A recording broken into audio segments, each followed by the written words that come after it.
नमस्कार दोस्तों, मैं अनिल कुमार अपने यूट्यूब चैनल सुपर अकेडमी जैस में आप लोगों का बहुत बहुत स्वागत करता हूं। दोस्तों आज हम लोग जानेंगे कि सिपाही विद्रोह क्या था। हमारा जो 19वीं शताब्दी में या विद्रोह हुआ था तो क्यों हुआ था और इतनी बड़ी विद्रोह क्यों हुआ था। तो चलिए दोस्तों हम लोग फटाफट अपनी टॉपिक को आगे बढ़ाते हैं। लेकिन दोस्तों मैं एक बार आप लोगों से रिक्वेस्ट करता हूँ दोस्तों, अगर आप लोग इस वीडियो को अभी तक लाइक नहीं किया तो लाइक कर लीजिए और अपने दोस्तों तक पूरा फटाफट शेयर कीजिए दोस्तों, ताकि आप लोगों के साथ साथ है तो आप सभी के दोस्त लोग भी अच्छी तरह से पढ़ सकेंगे। और दोस्तों हम लोग इसको बहुत ही अच्छी तरह से डिफरेंट तरीके से पढ़ने वाले हैं। जो दोस्तों मुझे पूरा अनुमान के साथ मैं आप लोगों को कहूँगा दोस्तों कि आप लोगों को इस प्रकार से कोई भी टीचर आपको नहीं दे पाएगा। तो दोस्तों चलिए हम लोग अपनी इस टॉपिक को आगे बढ़ाते हैं। दोस्तों आज हम लोग पढ़ने वाले हैं सिपाही विद्रोह। ठीक है, सिपाही विद्रोह जिसको कहा जाता है 1857 की क्रांति भी कहा जाता है और 19वीं शताब्दी का सबसे बड़ा विद्रोह किया था।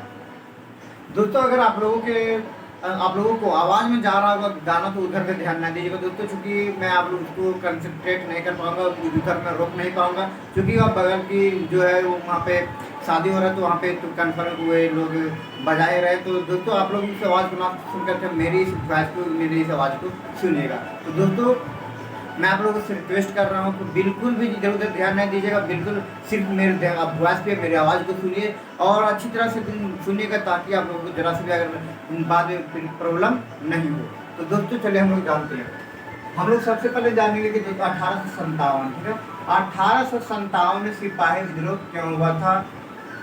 तो हम लोग इसके बारे में जानने के लिए दोस्तों हम लोग इसका फ्लैशबैक अर्थात 1498 से हल्का सा हम लोग लेते हैं, 1498 से लेते हैं। जो दोस्तों हम लोग बहुत अच्छी तरह से इन सभी के बारे में पढ़ चुके हैं 1498 से। तो दोस्तों हम लोग जान चुके थे कि हमारे देश में सबसे पहले अंग्रेज आए थे, पुर्तगाली लोग आए थे 22 मई 1498 को कालीकट में, और वहीं से हमारा भारत में आए तो अंग्रेजों का आगमन हुआ था 1498 से। और इसी प्रकार धीरे धीरे वे लोग सबसे पहले व्यापार करना स्टार्ट किए थे और व्यापार करते करते दोस्तों वे लोग अपने हमारे भारत देश में अपने स्वराज्य अपने अर्थात अपना शासन ऐसे भारत में लागू करने के लिए सोच लिया और ऐसे अर्थात हमारे भारत देश को अपने अधीन में करने की बात को लाए थे, जिनका नाम सबसे पहले यह बात तो मैंने आप लोगों को बताया था कि डुप्ले नामक व्यक्ति जो फ्रांसीसी थे वे लोग किए थे। तो इसके पश्चात दोस्तों हम लोग जानते थे कि जब 17वीं शताब्दी पड़ गई थी, सॉरी दोस्तों 18वीं शताब्दी जब पड़ गई थी, 18वीं शताब्दी, तब जो हमारे भारत देश में जितने भी शासक थे और नवाब थे उन सभी की सारी शक्ति धीरे धीरे समाप्त होने लगी थी। अब समाप्त हो रहा था, उसके बाद जो ऐसे क्या होता, जब मैंने आप लोगों को बताया था 23 जून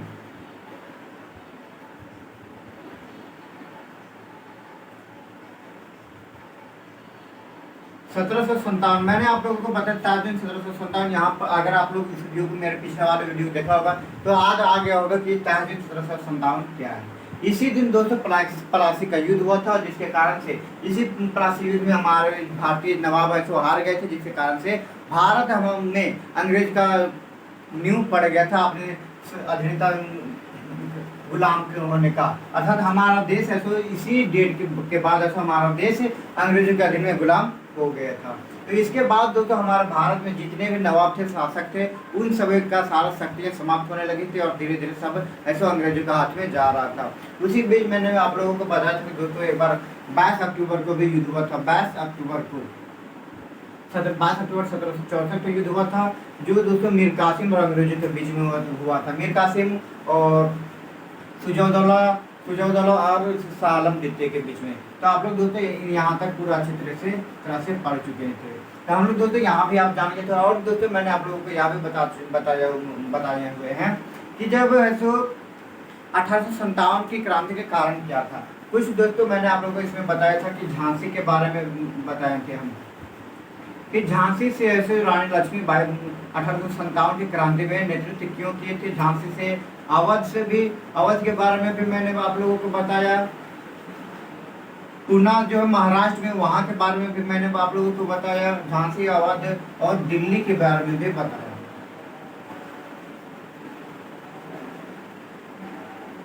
सबसे बड़ी बात इस आंदोलन की ये है दोस्तों कि इस आंदोलन में जो 1857 की क्रांति में जो सिपाही विद्रोह हुआ था,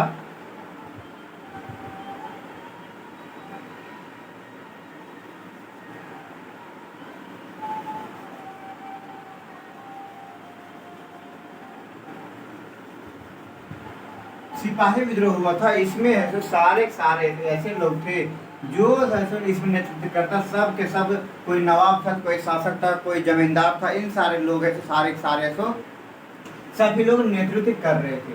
और इसमें सबसे बड़ी भूमिका यह थी दोस्तों कि इसमें पूरा जो किसान से लेकर पूरे राजा महाराजा तक सब सारे लोग इस विद्रोह में भाग लिए हुए थे।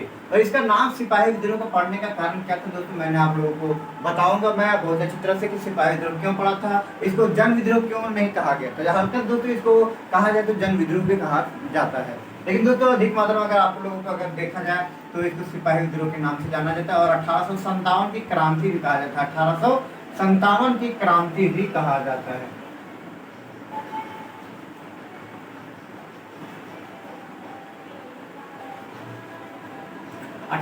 की क्रांति कहा जाता है। तो दोस्तों हम लोग पढ़े हुए थे, यहाँ तक पढ़ चुके थे झांसी के बारे में, झांसी की रानी क्यों हमारे 1857 की क्रांति में भाग लिए थे, अवध से जो हजरत महल क्यों लिए थे, गुना से बाजीराव क्यों लिए थे, दिल्ली से बहादुर शाह जफर क्यों लिए थे, और दोस्तों मैंने आप लोगों को बताया कि बिहार से जो है वहाँ वीर कुंवर सिंह किए थे, और कानपुर से नाना साहब किए थे, और मध्य प्रदेश से दोस्तों मैं आप लोगों को ये चीज़ें बताया हूँ कि मध्य प्रदेश से रानी अवंतीबाई लोधी नेतृत्व किए थे। तो दोस्तों हम लोग यहाँ से अब अच्छी तरह से बहुत गहरी तरह से एक बार अब फिर से पढ़ने वाले हैं। तो दोस्तों आप लोग जान चुके होंगे अगर कि अवध क्यों था, अवध क्यों था, चूंकि दोस्तों बाजीराव है सो वहाँ का, अब बाजीराव के बाद है सो जब बाजीराव के हाथ से जैसे साम्राज्य जब निकल गया, साम्राज्य निकलने के पश्चात उनका सोच था कि हम अपने पुत्र जो गोद लिए हैं उनको से हम अपनी सत्ता को सौंपेंगे। लेकिन दोस्तों अंग्रेजों का कहना था कि अगर अपना पुत्र होता तब वह अपने ऐसे सत्ता सौंप सकता था, लेकिन जब अपना पुत्र नहीं, अपने कुल का लिया वो गोद में, अपना कुल के लिए वो पुत्र है तो उसको सत्ता में नहीं बिठाया जा सकता है। इसी कारण से दोस्तों ये अवध से बाजीराव नेतृत्व किए थे। और वही ठीक उसी प्रकार से मूवमेंट दोस्तों यहाँ पे झांसी के रानी के बारे में था। जब इनके पति गंगाधर की मृत्यु हो गई थी, गंगाधर राव की जब मृत्यु हो गई थी, तब से इनके कहना था कि हमारे पुत्र जो इनके कुल से, जब इनका पुत्र दोस्तों कहा जाता है झांसी की रानी के अपने खुद का अपना पुत्र नहीं हुआ था, इन्होंने अपनी कुल का एक लड़के को गोद में लिए थे जिनका नाम दामोदर राव था। दामोदर राव को इनका कहना था कि दामोदर राव को वहाँ झांसी के शासक बनाया जाए। लेकिन दोस्तों यहाँ पे जो था अंग्रेज लोग जो थे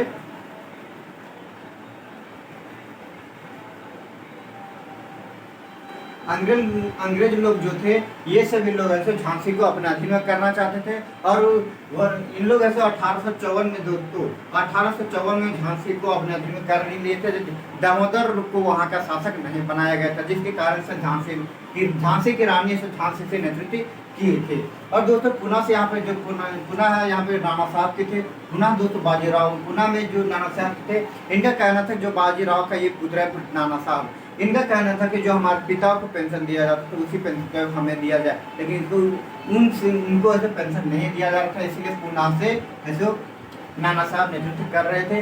उसके बाद दोस्तों यहाँ पर जो दिल्ली से मुगल बादशाह बहादुर शाह जफर किए थे, यहाँ क्यों किए थे, इसके बारे में हम लोग चलिए अब अच्छे से डिब्री तरीका जहाँ से हम लोग सीखते हैं। तो दोस्तों अगर आप चाहो तो यहाँ से अगर हल्के छोटे छोटे चीज़ों को जो हम लोग मैंने आप लोगों को बताया 1854 में है सो अंग्रेज झांसी को है सो अपने अधीन में कर लिए थे।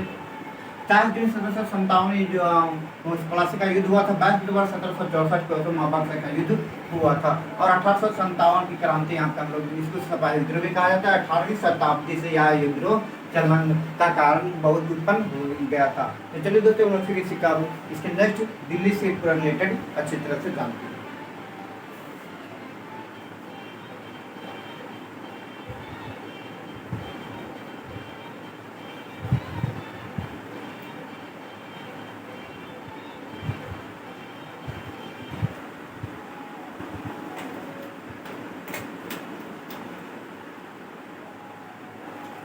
हाँ तो मेरे भाई लोग हम लोग सीख रहे थे कि 1857 की क्रांति में दिल्ली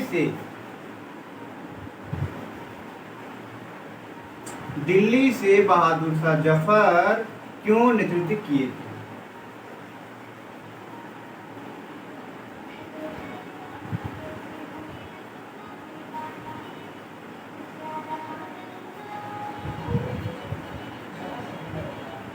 बहादुर शाह जफर नेतृत्व क्यों किए थे। तो दोस्तों आप लोगों को मैंने बताया हुआ हूँ बहुत अच्छी तरह से कि दिल्ली पर हम उस अभी भी और पहले भी दिल्ली का जो है यह भारत का मुख्य स्थान माना गया था और माना गया जाता है, ठीक है। और गया था भी और अभी भी माना जाता है। और बहुत यह सन 1912 ईस्वी से हमारा भारत का राजधानी बन चुका है। जो इसकी घोषणा दोस्तों 1911 में हुई थी और इसको हमारे देश का राजधानी दिल्ली 1912 में बन गया था। तो दोस्तों 1912 के बाद हमारे भारत की राजधानी दिल्ली है और अभी फिलहाल तो नई दिल्ली हो चुकी है। तो दोस्तों यही जो नई दिल्ली में है तो पहले से मुख्य रहा है, अभी भी हमारा देश का मुख्य स्थान है। तो इसी दिल्ली जब कोई भी शासक अगर हमारे कोई भी वंश शासक हमारे देश में अगर अपना आधिपत्य जमाते थे, अपना साम्राज्य को विस्तार किए थे तो उसमें करते थे तो दिल्ली में अपना स्थान रखते थे, जैसे मुगल शासक ने भी किए थे। उसी समय दोस्तों उसमें 1857 में बहादुर शाह जफर का शासन उसमें चल रहा था। अब बहादुर शाह जफर का शासन चल रहा था तो फिर इनके पहले जो भी शासक इनके पिताजी थे अकबर शाह थे, उन लोगों को ऐसे वेतन कुछ ज़्यादा दिया जा रहा था, लेकिन जब ये लाए तब इनको और ज़्यादा कम वेतन दिया जाने लगा था। और ऐसे तो कहा गया था कि दिल्ली को पहले अपने अधीन में कर ही चुके थे, लेकिन कुछ पेंशन भी दिया जाता था और इनके पास कुछ अधिकार भी दिया हुआ था। जैसे कि अब अधिकार में यही था मेरे भाई लोग कि जो पहले था भले वह दिल्ली अंग्रेजों के अधीन में था, लेकिन शासक कह रहा था बहादुर शाह जफर ने या इस अधिकार को है तो अंग्रेजी वापस ले लिए थे 18वीं शताब्दी में। बोल दिए थे कि यार तुम्हारा अधिकार समाप्त हो गया। और तो और दोस्तों जो पहले था कि भारत में जो भी सिक्का चलता था उन पर है तो भारतीय गवर्नर का नाम दिया जाता था। जो भारतीय गवर्नर जैसे यहाँ पर मुगल उसमें बहादुर शाह जफर का नाम दिया जाता था, अर्थात जो भी वहाँ पर उसमें जो शासक उसमें उपस्थित होते थे तो उनका गवर्नर के रूप में उन्हीं का नाम दिया जाता था। जैसे कि अब यहाँ पे हमारा बहादुर शाह जफर है, उनका नाम हटा दिया गया, बोल दिया गया कि अब तुम्हारा नाम नहीं दिलाएगा। और शासक जो था उनका शासक पद से हटा दिया गया। और इस चीज को दोस्तों 1849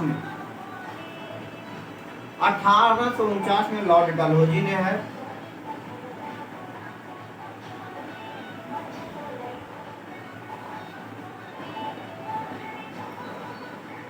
लॉर्ड डलहौजी ने यह ऐलान कर दिए थे कि दोस्तों की 1849 में बोले थे कि बहादुर शाह जफर की जब मृत्यु हो जाएगी तब है सो इनकी मृत्यु के पश्चात इनके जो भी इनके अपने पोता पोती बेटा बेटे या तो फिर बहू हो या पत्नी हो, उन सभी को दिल्ली के लाल किला से निकाल करके दिल्ली के किसी अन्य जगह पर इसको निवास करने के लिए दिया जाएगा और इनका आधिपत्य पूर्ण रूप से समाप्त कर दिया जाएगा।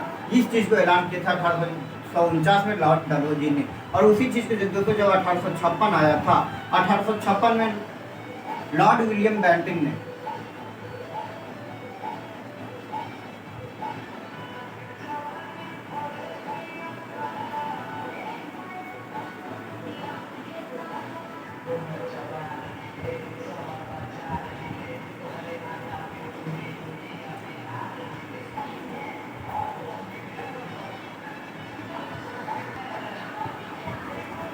1856 में दोस्तों लॉर्ड विलियम बेंटिंग ने दोस्तों यहाँ पे हो जाएगा लॉर्ड कैनिंग।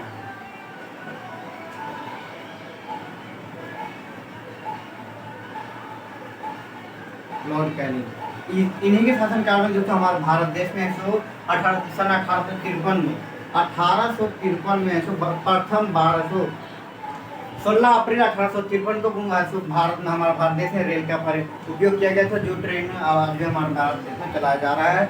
ट्रेन का सबसे पहले दोस्तों हमारा ट्रेन का आविष्कार मतलब कि हमारे देश में ट्रेन सबसे पहले चलाया गया था 16 अप्रैल 1853 को लॉर्ड कैनिंग के शासनकाल में।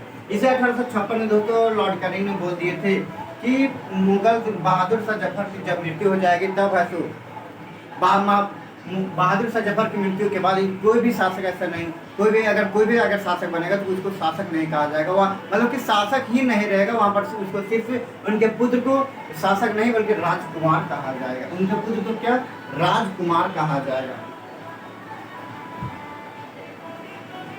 शासक शब्द को दोस्तों 1856 में ऐलान कर दिए थे लॉर्ड कैनिंग की शासक शब्द अब खत्म हो जाएगा और राजकुमार से रहेगा, और राजकुमार का कार्य जो भी होता था वही करेंगे। शासक जो अपना अधिपति, उनका जो भी अधिपति होता था उनको समाप्त करने के लिए बोल दिए थे ये लॉर्ड कैनिंग 1856 में। उसके बाद दोस्तों हम लोग सबसे पहले आप जानेंगे कि यहाँ पे हमारे देश में जो इस विद्रोह में पूरा जनता, सिपाही से लेकर के हमारे जितने भी मजदूर थे, नवाब थे, शासक थे, वे सभी लोग विद्रोह में नेतृत्व भाग लिए थे।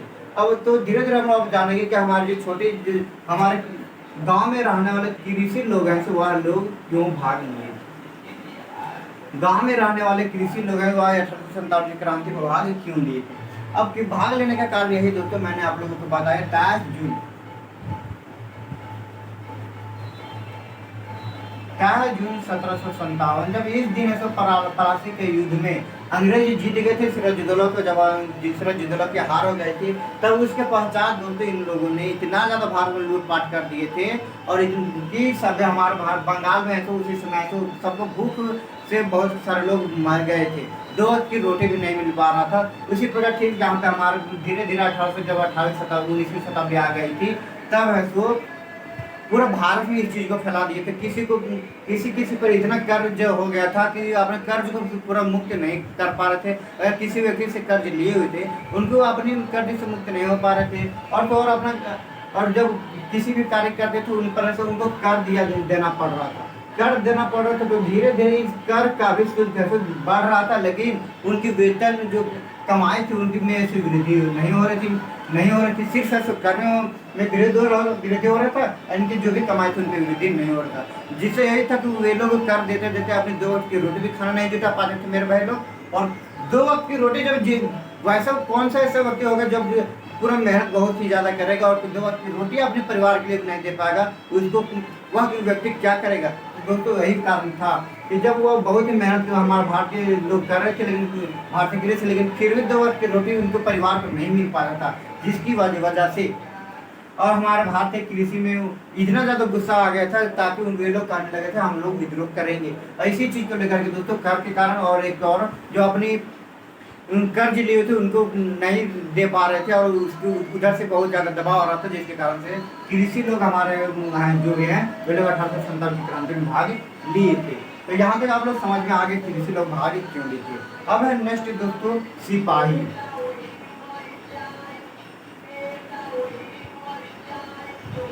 अब सिपाही लोग भाग क्यों लिए।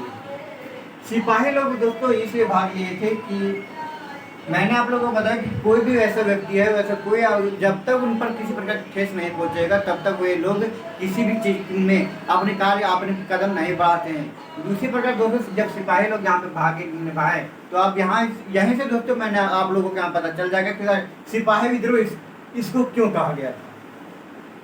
अब सिपाही विद्रोह जो इसलिए कहा गया था दोस्तों, अब यहाँ पे आप लोग अच्छी तरह से ध्यान से सुनना। ऐसे तो दोस्तों मैं आप लोगों को बहुत ही अच्छी तरह से जरा से भी आप लोगों को ऐसा नहीं लग रहा होगा कि बिल्कुल किसी प्रकार से अगर कहीं कन्फ्यूजन होगी। अगर दोस्तों आप लोगों को अगर अभी भी कहीं कन्फ्यूजन हो रही है और समझ में नहीं आ रहा है दोस्तों, तो आप लोग बिल्कुल ऐसे नहीं घबराइए। बस सिर्फ है दोस्तों अगर एक बार सुनिए, उसमें अगर इस वीडियो को देखिए और नहीं समझ में आता तो फिर से रिपीट करके देखिए। उसके बाद दोस्तों मैं आप लोगों को गारंटी 100% गारंटी देता हूँ दोस्तों, आप लोगों को अच्छी तरह से पूरी आज हो जाएगी। बिल्कुल भी अगर कोई भी व्यक्ति अगर आप लोगों से सवाल कर देगा तो कहीं भी जरा से प्रॉब्लम नहीं होगी। दोस्तों हम लोग पढ़ रहे थे यहाँ पे सिपाही विद्रोह पढ़ रहे थे कि अब यहाँ पे ये लोग इसलिए यहाँ पे भाग लिए थे क्योंकि दोस्तों इन लोगों का जो भी वेतन था उनको पूरा इनको ज़्यादा मात्रा में वेतन नहीं दिया जाता था ताकि अपनी पूरा फैमिली को अच्छी तरह से खाना पीना दे सके। सबसे बड़ा प्रॉब्लम ये थी वेतन तथा इनका भत्ता। उसके बाद एक और इनके साथ साथ और बड़ा प्रॉब्लम था दोस्तों नए नियम।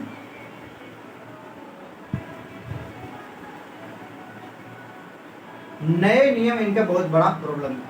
और नए नियम का क्यों प्रॉब्लम था हम देखते जानते हैं। जो 1824 ईस्वी के बाद दोस्तों एक बार ऐसा हुआ था कि हमारे भारतीय सैनिकों को बर्न देश में युद्ध करने के लिए ले जाया जा रहा था, लेकिन हमारे भारतीय सैनिक जो भी थे वे लोग इनकार कर दिए। इनकार करने का कारण यही था दोस्तों, वे लोग का कारण था कि अगर समुद्र पार हम लोगों को बर्न देश जाने के लिए समुद्र पार करना पड़ेगा। समुद्र पार करना पड़ेगा। तो समुद्र पार अगर हम करेंगे तो हम लोगों का धर्म है सो नष्ट हो जाएगा। अर्थात उन लोगों को कहना था हम लोग की समुद्र पार करने से हम लोग का धर्म नष्ट हो जाता है, इसीलिए हम लोग समुद्र पार करके नहीं जाएंगे। अगर कहीं वैसा स्थान होगा स्थल मार्ग से जाने के तो हम लोग चले जाएंगे, लेकिन स्थल मार्ग से जाने का रास्ता नहीं था दोस्तों, राह नहीं था, तो उन लोगों को समुद्र मार्ग पार करके जाने के लिए बोला जा रहा था। लेकिन जिसके कारण से हमारे भारतीय सैनिक थे वे लोग जाने से इनकार कर दिए। अब इनकार कर दिए तो उन लोगों को कड़ी से कड़ी सजा तो मिली ही दोस्तों। उसके बाद कड़ी से कड़ी सजा मिलने के पश्चात तो एक नया कानून बनाया गया 1826 ईस्वी में। नया कानून बनाया गया 1826 ईस्वी में। अब इसमें कहा क्या गया, इसमें बोला गया कि दोस्तों अगर भारतीय सैनिक अगर हमारे डिपार्टमेंट में काम करता है, भारत के व्यक्ति अगर हमारे सैनिक में अगर काम करता है तो उसको वक्त आने पर कहीं भी विदेश भी जाना पड़ेगा। और विदेश जाना पड़ेगा तो समुद्र के पार करके ही जाना पड़ेगा। और विदेश जाने के लिए दोस्तों समुद्र पार करना था, जिसके कारण से हमारा भारतीय सिपाहियों का कहना था कि हमारी जो धार्मिक नीति है उन पर भी ये लोग बहुत ही प्रभाव कर रहे हैं, जिसके कारण से ये लोग ऐसे बहुत ही गुस्सा में आ रहे थे। इनकी धार्मिक नीति को है तो भ्रष्ट में ले रहे थे। इनकी धर्म जो भी हमारे भारतीय व्यक्ति का धर्म था उनको ऐसो अच्छी तरह से मानना अर्थात मान्यता नहीं दी जा रही थी। उनको भारतीय धर्म को ऐसो नष्ट किया जा रहा था। यही इन लोगों का मन में विचार आ गया कि हमारे भारतीय धर्म को नष्ट किया जा रहा है, जिसकी वजह से दोस्तों हम इन लोगों ने हमारे सिपाहियों ने भी 1857 की क्रांति में ऐसे नेतृत्व किए थे। अब दोस्तों हम लोग जरा सा आते हैं हल्का सा, इससे हल्का से एक पॉइंट अलग आते हैं कि 1836 में 1830 सबसे पहले था। 1830 में एक फिर से नया कानून बना था। अब नया कानून बना था यही कि आप यहाँ पे दोस्तों इस चीज को आप लोग बहुत सारे ऐसे टीचर होंगे कि बताते नहीं होंगे, ठीक है, बताते नहीं होंगे, लेकिन दोस्तों मैं आप लोगों को बताया हूँ कि पूरा डिट्टो जिस प्रकार से हुआ है उस पर मैं आप लोगों को 1498 से मैंने स्टार्ट किया है पूरा 1947 तक का पूरी इतनी अच्छी से मैंने आप लोगों को बताऊंगा कि कोई भी कहीं भी कोई भी चैनल हो आप लोगों को नहीं मिलेगा ऐसा। लेकिन दोस्तों जरा सा आप लोगों में कमी है, यही कमी है दोस्तों, आप लोग इस वीडियो को बिल्कुल भी लाइक नहीं कर रहे हो, अपने दोस्तों तक शेयर नहीं कर रहे हो। तो दोस्तों अगर इस तरह से अगर आप लोग करते रहोगे तो दोस्तों मैं इस तरह से कितना दिन करूँगा। अगर आप लोग इतनी मेहनत करने के पश्चात भी आप लोग है तो एक लाइक तथा एक लाख सब्सक्राइब और अपने दोस्तों तक शेयर नहीं करोगे तो दोस्तों आप लोग इसी प्रकार से धीरे धीरे पढ़ते रह जाएगा, उतना सक्सेस नहीं कर पाओगे। अगर सक्सेस करना है तो दोस्तों बिल्कुल भी नहीं घबराइए, बेहिचक इस चैनल को शेयर कीजिए ताकि आप लोगों के साथ भी बिल्कुल भी सारे हमारे इंडिया में जितने भी लोग हैं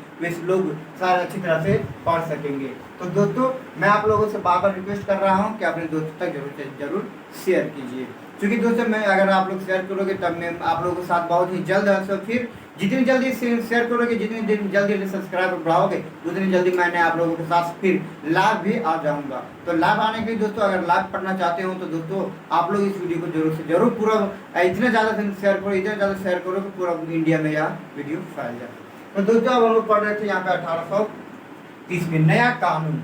और नया कानून बना था दोस्तों, नया कानून फिर से बना था। इसमें यही कहा गया था कि बोला गया था कि जब कि इस नियम के अनुसार से हमारा भारत में जो समाज था उनको समाज सुधार में प्रभाव लाना था। अब समाज सुधार में यही था कि हमारे भारतीय जो भी थे पहले सती प्रथा चल रहा था। अब सती प्रथा चल रहा था तो उनको नष्ट किया गया। अब सती प्रथा नष्ट किया गया अर्थात हमारे सती प्रथा कहने का अर्थ यही है कि जब किसी पति पत्नी में अगर पति की मृत्यु हो जाती थी तो पत्नी को उनके साथ है तो जिंदा जला दिया जाता था उन्हीं के साथ, उसी को दोस्तों इस चीज नियम को हटाने के लिए 1830 में एक नया कानून बनाया गया और इसको हटा दिया गया। और 1830 में हटाने के पश्चात है तो उसी समय विधवा जो भी हमारे औरतें थी, विधवा औरतें को है तो बढ़ावा दिया गया था उनको विकास करने के लिए। तो यहाँ एक पॉजिटिव थिंकिंग है दोस्तों, यहाँ पे हमारे भारत के लिए बहुत ही अच्छे कार्य किए थे। जो दोस्तों यह मेरे अनुसार से भी लगता है कि यह चीज़ नहीं होना चाहिए था। अगर किसी का पति नहीं है तो ऐसा नहीं होना चाहिए कि उनको भी जीने का अधिकार नहीं है। इस चीज़ को दोस्तों हम अंग्रेजों ने 1830 में समाप्त किए थे। और दोस्तों जो 1836 में ये हुआ था, 1836 में लॉर्ड विलियम बेंटिंक के शासन में दोस्तों, लॉर्ड विलियम बेंटिंक के शासन में हमारे भारत में शिक्षा पद्धति को बहुत ही प्रोत्साहन दिया गया था, बहुत ही आधिकारिक रूप से दिया गया था। और उसी समय दोस्तों अंग्रेजी भाषा को अंग्रेजी जो लैंग्वेज है, इंग्लिश लैंग्वेज है, उनको पूर्ण अधिकार दिया गया था। और बोला गया था कि उनको इंग्लिश लैंग्वेज को सीखना बहुत ही अजीब जरूरी है। अगर इंग्लिश अगर आप लोग सीख लेते हो तो कहीं भी अच्छी तरह से आप लोग कार्य कर सकते हो। इसलिए दोस्तों 1836 से ही हमारे भारत देश में 1836 में हमारे भारत देश में इंग्लिश का उत्खनन हो गया। उसी समय से हमारा भारत देश से इंग्लिश पढ़ने का स्टार्ट कर दिया है।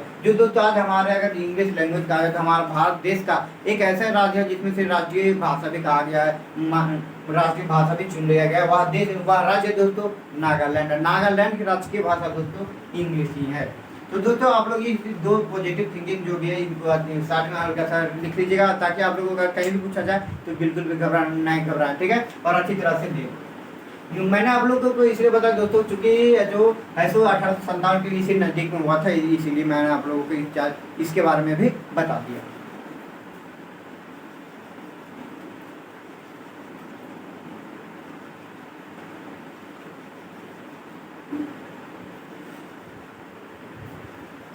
अब हम लोग आएंगे दोस्तों 1849 पूरा पढ़ लिया, 1830 भी पढ़ लिए। अब हम लोग को जानना है यहाँ पे मई आना है। मई 1857। अब डायरेक्ट हम लोग का मुद्दा आ गया 1857 में यहाँ पे अभी किस कारण से होता है। हम तो लोग तो पूरा अच्छी तरह से जान चुके कि कृषि लोग क्यों भाग लिए थे, सिपाही लोग क्यों भाग लिए थे, और शासक लोग तो शासक नवाब बीच के बारे में तो हम लोग सबसे पहले ही जान चुके कि वे लोग क्यों भाग लिए थे। और दोस्तों जमींदार भी भाग लिए थे हमारे, जो जैसे जमींदार तो बिहार के वीर कुंवर सिंह, हुए क्यों भाग लिए थे। उनकी जमींदारी जो थे प्रथा थी न, जो उनकी जमींदारी प्रथा थी उनको ऐसे अंग्रेज अपने अधीन में कर लिए थे। अर्थात जो हमारे वीर कुंवर सिंह थे बिहार में जमींदारी प्रथा को निभा रहे थे, अर्थात जमींदार थे वही थे, और उनको ऐसे सारी कर वसूल वही क्या करते थे, लेकिन उस अधिकार को ऐसे अंग्रेज अपने अधीन कर लेते और खुद से अंग्रेज करने लगे थे। इसीलिए जमीन ऐसे बिहार से वीर कुंवर सिंह ऐसे नेतृत्व किए थे। तो इन सारी चीज़ों को हम लोग बहुत अच्छी तरह से जान चुके हैं। और व्यापार के बात कहा जाए तो दोस्तों व्यापार हमारे उस समय हमारे भारत देश में बहुत ही भारतीय व्यक्ति कहा जाए बहुत ही कम थे, और खुद वहाँ पे अंग्रेज लोग ही कर रहे थे। तो अच्छा यहाँ तक हम लोग जान गए दोस्तों कि क्यों हमारे भारत देश में सभी सारे लोग ऐसे लोग नेतृत्व बहुत ही जोर शोर से इस आंदोलन को बढ़ावा दिए थे।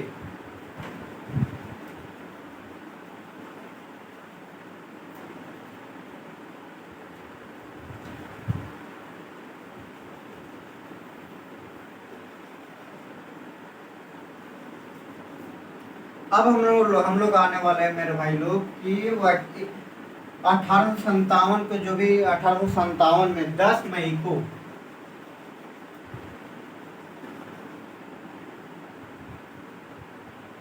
दस मई 1857 को ऐसे विद्रोह क्यों हुआ। 10 मई 1857 को विद्रोह इसलिए हुआ दोस्तों, मैं आप लोग अब यहाँ से ये जो भी कारण होगा, ये जितने भी हम लोग अभी तक कारण पढ़े वे लोग कारण थी, लेकिन पीछे वाले के कारण। लेकिन तत्कालीन अगर कहा जाता है दोस्तों, अगर अभी भी अगर आप लोग गांव से या कहीं से भी अगर बिलोंग करते हो, आप लोग जानते होंगे कि अगर कहीं भी अगर कोई छोटा सा झगड़ा होता है, अगर कोई बच्चा अगर झगड़ता है तो उनकी छोटी छोटी मामलों को लेकर उनके परिवार के लोग हैं अपने, तो वे लोग धीरे धीरे बच्चे के झगड़ा को लेकर के पूरा अपना पीछे वाले जितने भी दुश्मन है तो उसी में सारी चीज निकाल लेते हैं। तो उसी चीज वही प्रॉब्लम थी दोस्तों, उसी को जो बच्चा के जो झगड़ा होता है ना बीच में, उसी को तत्कालीन कारण कहा जाता है, जो कि हमारा 1857 की क्रांति में अब हम लोग जो जानेंगे वही है तत्कालिक कारण। अब तत्कालिक कारण यही था दोस्तों, गाय और सुअर की चर्बी।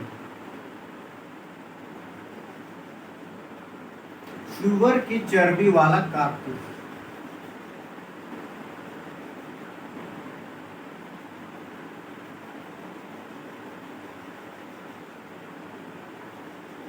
सुअर की चर्बी वाला कारतूस, ये इसका तत्कालिक कारण है। तो दोस्तों हम लोग जानेंगे कि सबसे गाय और सुअर की चर्बी वाला कारतूस यही कारण है दोस्तों कि हमारे जो भी भारतीय सैनिक में तो फिर अंग्रेज जो भी कारतूस पहले बनाते थे, यह गाय और सुअर की चर्बी से नहीं बनाया जाता था। लेकिन नया नियम यह कि नया कारतूस उपयोग किया गया, बनाया गया था दोस्तों, जो जिसमें से मिलावट की कारतूस के ऊपरी ऊपर बाहरी परत में से गाय और सुअर की चर्बी का लेप किया गया था। जिसको दोस्तों इस बात का जब हमारे भारतीय सैनिक को पता चला, मंगल पांडे को, कि हमारे सैनिकों में अब है सो गाय और सुअर से लेप किया हुआ कारतूस आवेगा, जिसको हम लोगों को मुंह से खोल करके चलाना पड़ेगा। इसी चीज को जब हमारे भारतीय सैनिक को पता चला, जिसमें से हमारे ऐसे सैनिक थे जिनका नाम था मंगल पांडे।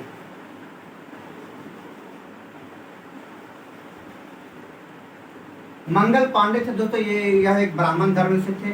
इनका कहना था कि अगर हम लोग इस गाय और सुअर वाला चर्बी को, अगर गाय और सुअर के चर्बी वाला कारतूस का अगर हम लोग उपयोग करेंगे तो हमारे भारतीय धर्म जो हमारा धार्मिक है धर्म है, वह हमारा नष्ट हो जाएगा। इनका कहना था कि इस कारतूस को, जो भी नया कारतूस बनाएगा, इसको वहीं पे समाप्त किया जाए, हमारे भारतीय हम लोगों के बीच, हमारे सैनिकों के बीच नहीं लाया जाए। जिनके कारण दोस्तों इनका जब हमारे सैनिक को पता चल गया मंगल पांडे को, तो उन्होंने इस चीज को जब सुने तो उनको इतना ज्यादा गुस्सा आ गया कि वे अपने आप को कंट्रोल नहीं कर पाए, और अब अपने पिस्तौल के लिए, अपनी बंदूकों के लिए, और जाकर के बेधड़क अपने कर्नल उनका जो भी था, उनको अपने कर्नल को ऐसो मार दिए। इसके कारण से जब वहाँ जब वह कर्नल मर गए, तो उनके साथी जो भी लोग थे उन पर भी इन्होंने आक्रमण कर दिया, जिससे वे लोग भी घायल हो गए थे। अब घायल हो जाने के कारण से दोस्तों वहीं पर तुरंत ऐसा मंगल पांडे को अरेस्ट कर लिया गया। तुरंत मंगल पांडे को जब अरेस्ट कर लिया गया, अरेस्ट करने के बाद 29 मार्च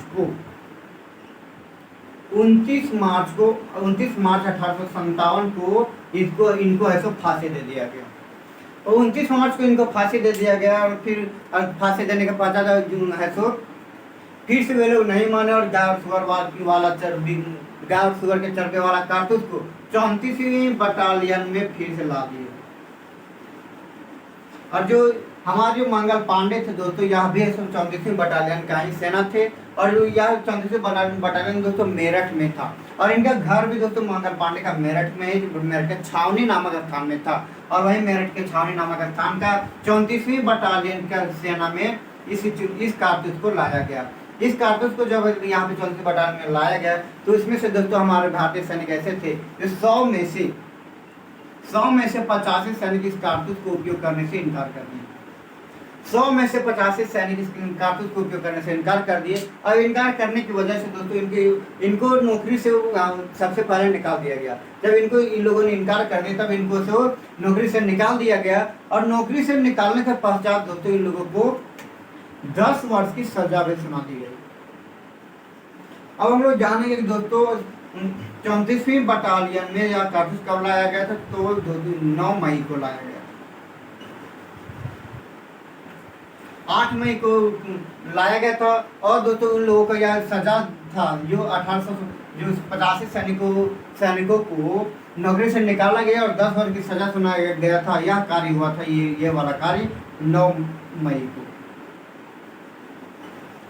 कारतूस आया था 8 मई को, और उनको सजा दिया गया था, और नौकरी से निकाला गया था 9 मई को।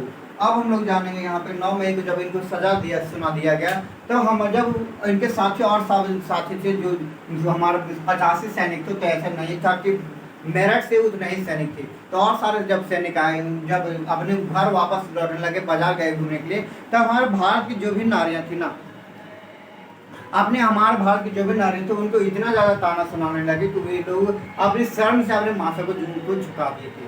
अब ये बोलने लगे थे दोस्तों, अगर ऐसा कौन ऐसा भाई है जो अपने भाई को ऐसे उनको भाई को नौकरी से निकाल दिया गया। अच्छा ठीक है, नौकरी से निकाल दिया गया, लेकिन जब अपने हित के लिए लड़ रहा था, अपने धर्म को बचाने के लिए लड़ रहा था, उनको जब जेल में छोड़ दिया गया, और हमारे उनके भाई है तो क्या पूरा खुलेआम खुशी से बाजार में घूम रहा है, इनसे और घूम रहा अर्थात है तो हमारे अब जो भी वे लोग हैं सब क्या स्त्री बन गए, अर्थात हमारे घर में बैठ के अब चूड़ियाँ पहनोगे।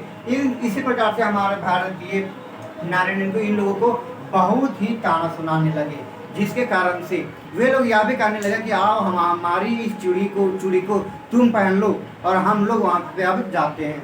इस चीज इतनी जब इस प्रकार से उन लोगों को ताना सुना गया, इस प्रकार से अन्य कटु वचन बोला का प्रयोग किया गया, तब हमारे भारतीय सैनिक की उमंग है तो बढ़ गई, उमंग बढ़ गई। और ठीक उसी रात को दोस्तों वे लोग है तो 10 तारीख के रात को, उसी दिन रात को ऐसे 10 तारीख के रात को ऐसे एक सभी सैनिक एक बैठक की, और बैठक करने के पश्चात उन लोगों ने 10 मई को बैठक करने के पश्चात उन्होंने 10 मई को विद्रोह कर दिए।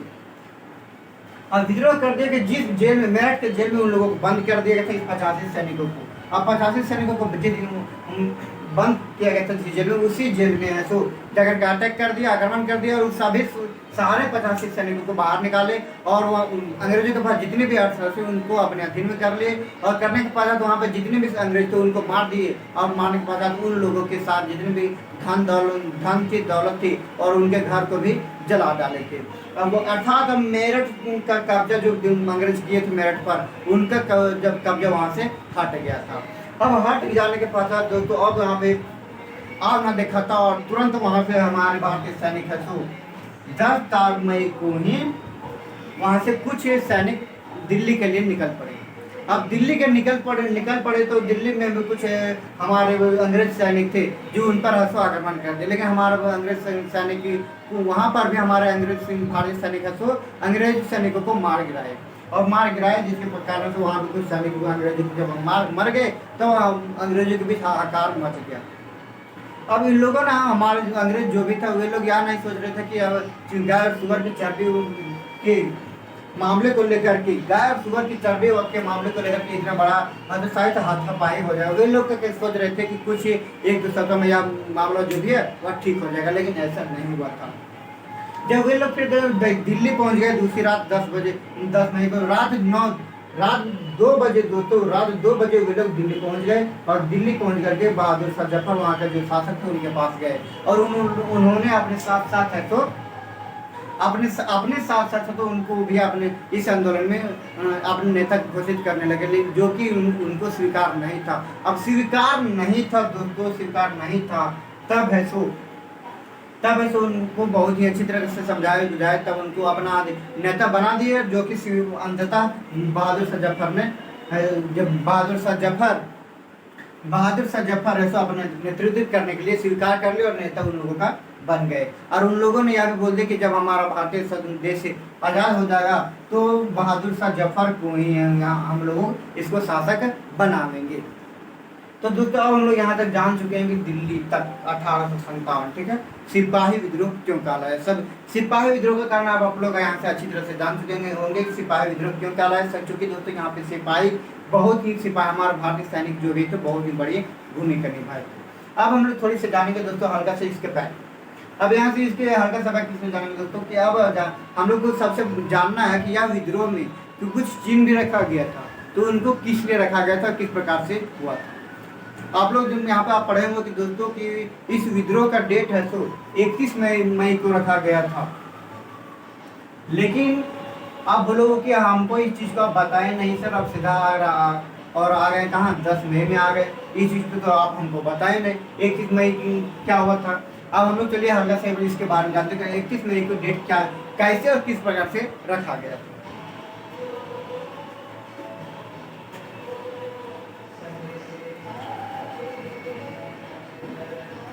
दोस्तों मैं आप लोगों के लिए इतनी मेहनत कर रहा हूँ कि आप लोगों के साथ इतना बोलते बोलते मेरी गला सूख जा रही है, ठीक है। और इसके बावजूद भी अगर मेरे इस मेहनत को देख करके अगर आप लोग अपनी छोटी से काम नहीं करोगे अपने दोस्तों तक, अगर अपनी पूरे ग्रुपों में फेसबुक में जितने भी जो भी आपके व्हाट्सएप ग्रुप उनको भी अगर शेयर नहीं करोगे तो मुझे नहीं लगता कि आप लोग भी अगर किस प्रकार से वैसा होगा तो सक्सेस कर पाओगे।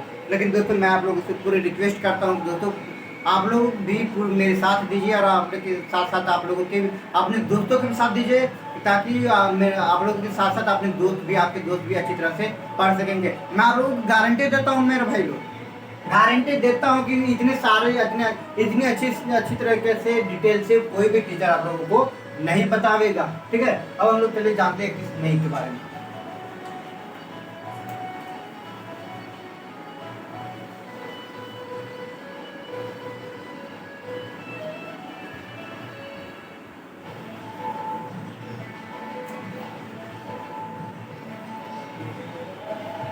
हमारे साथ सिपाही विद्रोह जो भी था, हमारे जो सिपाही विद्रोह था 1857 की क्रांति में, उसमें चिन्ह रखा गया था, चिन्ह रखा गया था रोटी और कमल।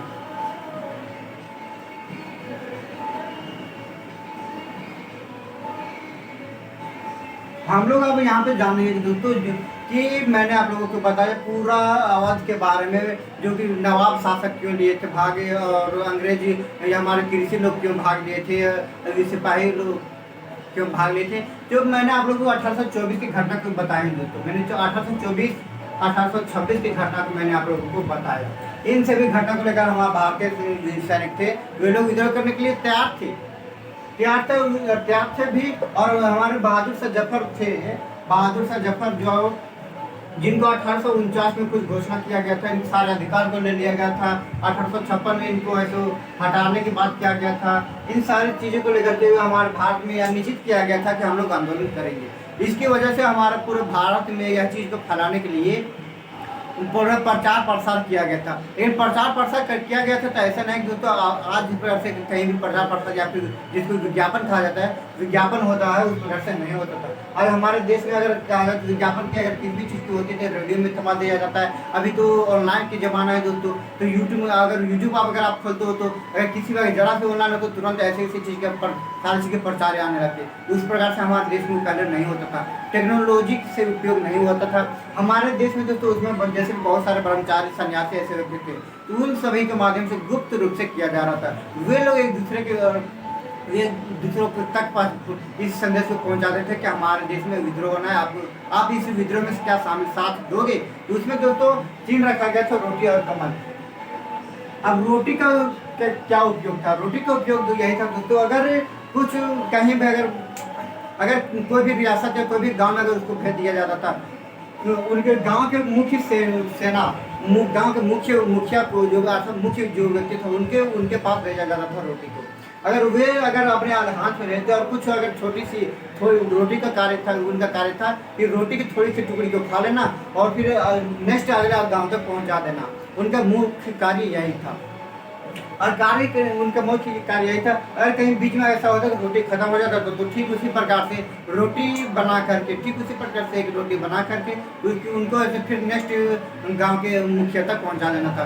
अब जो मुखिया अपने उस कार्य को पूरा करते तो उसको संकेत उनको मिल जाता था कि ये लोग ऐसो 1857 की क्रांति में कार्य में भाग लेने के लिए तैयार हैं, या दोस्तों रोटी से उपयोग किया कर देते। अब दोस्तों 1800 ये कमल का उपयोग क्या था? कमल का उपयोग यही था दोस्तों, हमारे भारतीय सैनिक ऐसे जो हमारे भारतीय सैनिक पूरा देश में फैले हुए थे।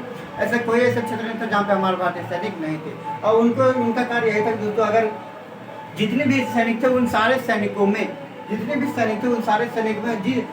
हाथ कमल को ले जाना था। अगर जो व्यक्ति इस कमल को अपने हाथ में नहीं लेता था, उनका वे लोग उससे संकेत मिल जाता था कि वह 1857 की क्रांति भाग नहीं लेगा। और जो लोग इस कमल को अपने हाथ में लेकर के नेक्स्ट अपनी नेक्स्ट सैनिक तक पहुंचाता था, उनसे उनको संकेत मिल जाता था कि ये हमारे जो भी जितने सैनिकों के हाथ में कमल गया है, जितने लोग हैं तो इस क्रांति में भाग लेने के लिए तैयार हैं, इससे संकेत मिल जाता था। और इसी प्रकार से धीरे हमारे पूरे भारत देश में दोस्तों रोटी और कमल के जरिए पूरा गुप्त प्रचार किया गया था कि हम लोगों को 1857 की क्रांति करना है। उसी में से उसी का डेट रखा गया था मेरे भाई लोग 31 मई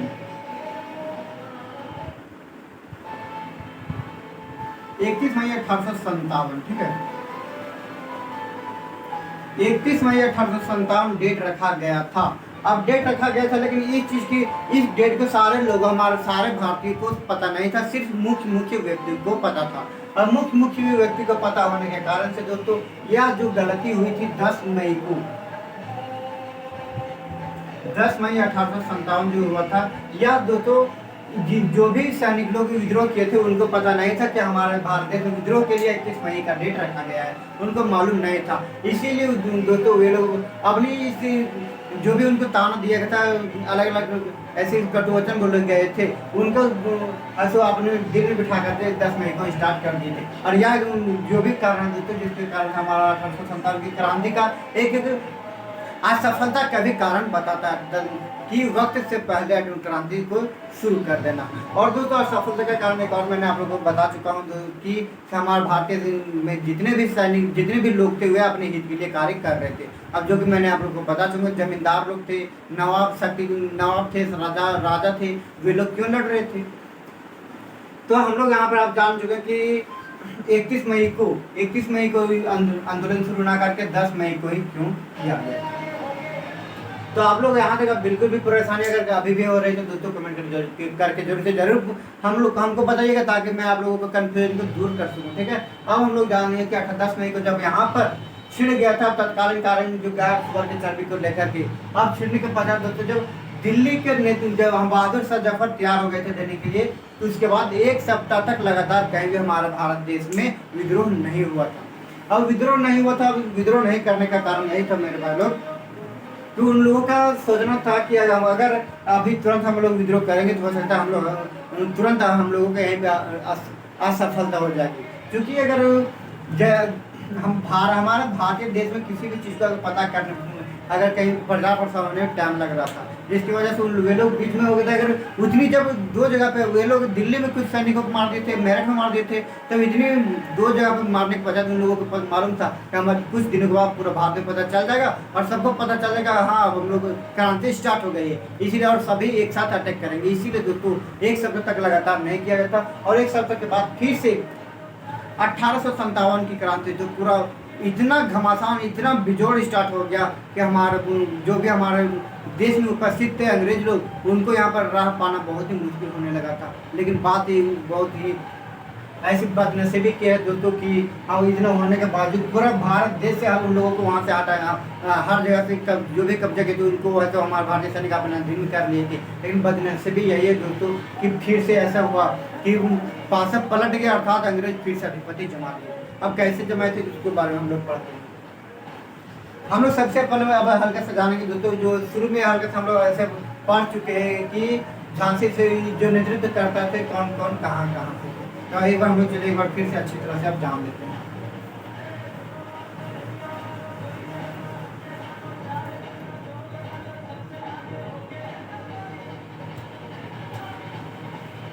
और हम लोग यहाँ पे पढ़ रहे थे मेरे भाई लोग कि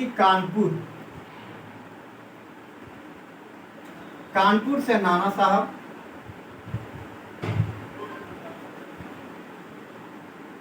ये चीज को आप लोग नोट करके रख लीजिएगा। कानपुर से नाना साहब, झांसी से रानी लक्ष्मीबाई,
तो दोस्तों हम लोग यहाँ पर जान रहे थे कि अब कौन कौन से प्रांत भाग लिए थे।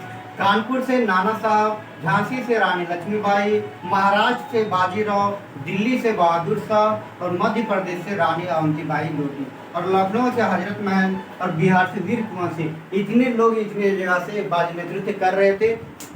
तो इन लोगों ने नेतृत्व करते हुए दोस्तों हमारे 1857 की इतनी चरम सीमा तक पहुंचा दिए थे कि ऐसा लग रहा था कि हमारा भारतीय देश में जो भी यह स्वतंत्रता संग्राम है या संग्राम के बाद से हमारा देश पूरा आज़ाद हो जाएगा, लेकिन इसके बाद दोस्तों नहीं हुआ था। तो दोस्तों अगर आप लोग नोट करना चाहें तो इसको आप लोग नोट कर लीजिए।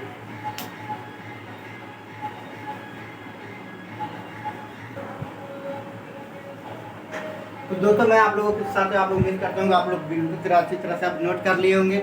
अगर आप लोग नोट भी नहीं किए होंगे दोस्तों आप लोग तो फिर एक बार स्क्रीनशॉट लीजिए और उसके बाद फिर बाद में नोट कर लीजिएगा।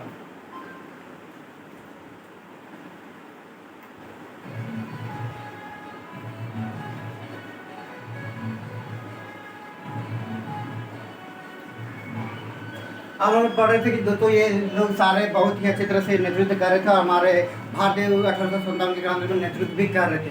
अब इसके पश्चात हमारे देश में फिर उस समय आज़ाद क्यों नहीं हुआ था? आज़ाद इसलिए नहीं हुआ तो दोस्तों मैंने आप इन लोगों की गलती भी बताया, दो गलती जो 10 मई को स्टार्ट हो गए थे टाइम से पहले, और दूसरा गलती था दोस्तों कि वे लोग अपने हित के लिए कार्य कर रहे थे। अब इसमें सबसे क्या हुआ था दोस्तों, जब पूरी भारत में ये लोग फिर भी किसी तरह से पूरे भारत में तो ये सारे लोग बहुत ही अच्छी तरह से पूरा अपने फिर से अपना आधिपत्य जमा पूरे से अंग्रेजों को हटा दिए थे और अपना आधिपत्य जमा लिए थे।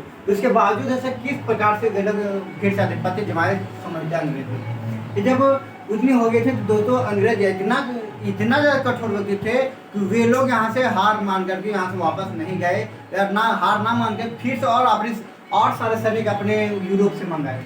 अंग्रेज लोग और सारे सैनिक है तो अंग्रेज से यूरोप से मंगवाए, और यूरोप से मंगवाने के पश्चात धीरे उन्होंने भारत पर आधिपत्य जमाने के लिए फिर से बहुत ही प्रयास करने लगे। और प्रयास करते करते दोस्तों सितंबर 1857 आया, और सितंबर 1857 में दिल्ली पर आधिपत्य उन लोगों ने फिर से जमा लिया। दिल्ली पर अपना आधिपत्य फिर से जमा लिया। अब दिल्ली पर आधिपत्य जमाया वहां तक तो ठीक है, वैसा हमारा भारतीय सैनिक में वैसा कुछ भी मनोबल नहीं घटा। अब जब उतना मनोबल नहीं घटा दोस्तों उसके बाद किसी तो वे लोग हम भारतीय से हमारे सैनिक तो वे लोग भारत के जितने भी व्यक्ति थे वे सब लोग है तो विद्रोह करते ही रह गए। लेकिन फिर भी ऐसा मार्च जब आया, मार्च 1858 आया, मार्च 1858 आए तो फिर इन लोगों ने फिर से लखनऊ पर अधिकार कर लिया। जब दोस्तों उस समय लखनऊ के शासक ब्रजेश कादर थे।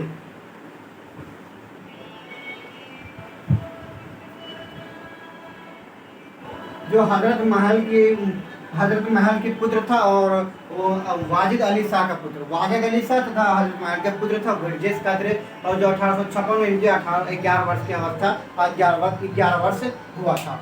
तो इन पर वे लोग मार्च 1858 में अपना आधिपत्य फिर से पुनः ऐसे उन पर अपना आधिपत्य जमा लिए।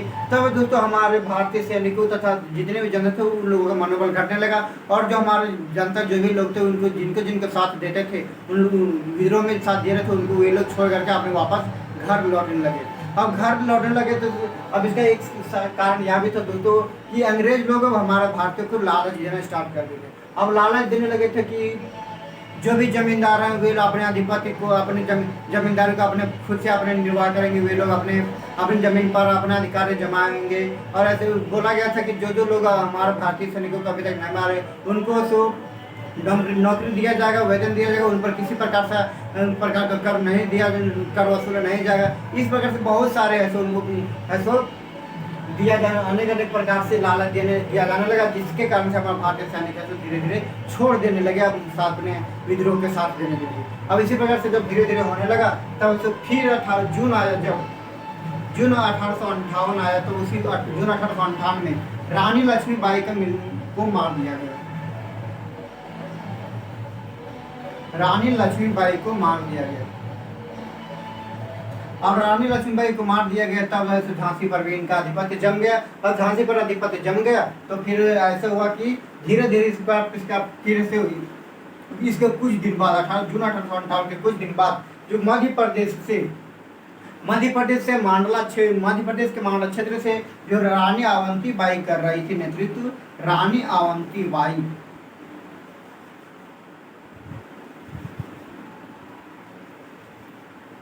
बाई लोधी जो नेतृत्व कर रहे थे उनको भी मार दिया गया और वह मध्य प्रदेश में भी उन लोगों ने अपना आधिपत्य फिर से जमा लिए। इसी प्रकार धीरे धीरे दोस्तों वे लोग 1859 तक पूरी अच्छी तरह से भारत में आधिपत्य फिर से जमा लिए। इन लोगों ने दोस्तों 1858 में एक नया कानून बनाए थे। 1858 में एक नया कानून बनाए थे। अब इस कानून में कहा गया था दोस्तों कि जब पूरी जब विद्रोह ही समाप्त हो गया तो इसमें करना क्या था, पूरा जब है तो फिर से आधिपत्य जम गया था अंग्रेजों का, तो उन लोगों ने एक नया कानून बनाया था जिसमें से कहा गया था दोस्तों अब कहा गया यही नया कानून में था कि जो भी ईस्ट इंडिया के सारे अधिकार थे वे सारे ईस्ट इंडिया कंपनी के सारे अधिकार ब्रिटिश सरकार के हाथ में सौंप दिया गया था। अब उसके बाद दोस्तों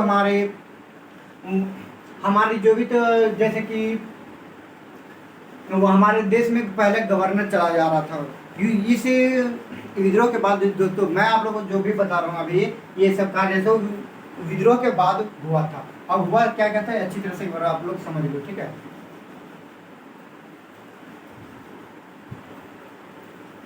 1858 में नया कानून बनाया गया। इसमें सबसे पहले कहा गया कि ईस्ट इंडिया कंपनी का जितने भी अधिकार थे वे सारे ऐसे ब्रिटिश सरकार के अधिकार में सौंप दिया गया। और जो हमारे भारत में गवर्नर होता था, गवर्नर के स्थान पे वायसराय को लाया गया। और दोस्तों हमारे जो भारत में पहले ऐसे अंग्रेज लोग कह रहे थे कि अपने ही पुत्र को शासक बना सकते हो, गोद लिए हुए पुत्र को शासक नहीं बना सकते हो, तो यह अधिकार को दे दिया गया कि अपने पुत्र नहीं हो तो अपने गोद लिए हुए पुत्र को भी शासक बना सकते हो। और सैनिक की बात कहा जाए तो दोस्तों यह इसमें सैनिक की बात यही था कि भारतीय सैनिक में से जो भी हमारे भारतीय सैनिकों को कम करने के लिए कहा गया था और उन लोगों का जो भी यूरोपीय शासक था उनको बढ़ावा देने की कानून बनाया गया था। और दोस्तों इसमें यह भी कहा गया था कि जो हमारे भारत में जितने भी जमींदार हैं वे सभी जमींदार अपने जमीन पर पूर्ण रूप से अधिकार अब कर सकते हैं, उस पर तो वे लोग खुद अपना कर वसूल कर सकते हैं। और दोस्तों लोगों ने यह भी बताया था इसमें इस संविधान में यह भी कहा गया था कि जो लोग अंग्रेज के किसी भी सैनिक को नहीं मारे उनको नौकरी दिया जाएगा और पेंशन भी दिया जाएगा। और इसके अंततः इसमें एक चीज़ और बताया गया था दोस्तों, इन लोगों ने कहा इसमें नया कानून में यह भी जोड़ा गया था कि भारतीय जितनी भी जनता थी उन सभी को ब्रिटिश की रानी की अधीनता स्वीकार करने के लिए कहा गया था। तो दोस्तों इन सारी चीज़ों को वैसे पूरी अच्छी तरह से नोट कर लीजिए, मैं आप लोगों को बहुत अच्छी तरह से बता दिया हूँ। तो दोस्तों अगर आप लोग नोट बनाना चाहो तो वॉइस सुन करके एक बार नोट जरूर बना लेना, ठीक है। तो दोस्तों हम लोग यहाँ तक बहुत ही अच्छी तरह से पढ़ चुके हैं। एक पॉइंट मैं आप लोगों को बता देता हूँ 1853 के बारे में, जो लॉर्ड कैनिंग के शासनकाल में हुआ था। जो पहली बार जो आप लोग तो भारत में ट्रेन चलाया गया था 16 अप्रैल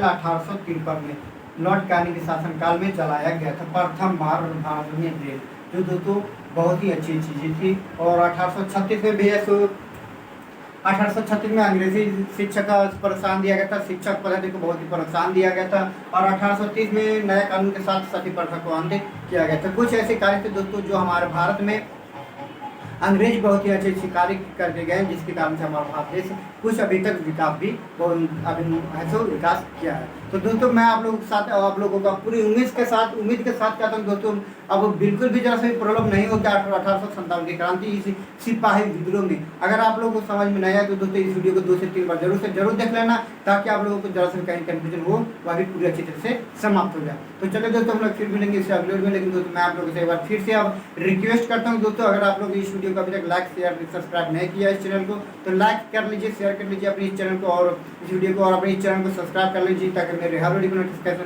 सबसे पहले आप तक पहुंचेगी। तो चलिए दोस्तों हम लोग फिर मिलेंगे इस वीडियो में, तब तक के लिए जय हिंद जय भारत।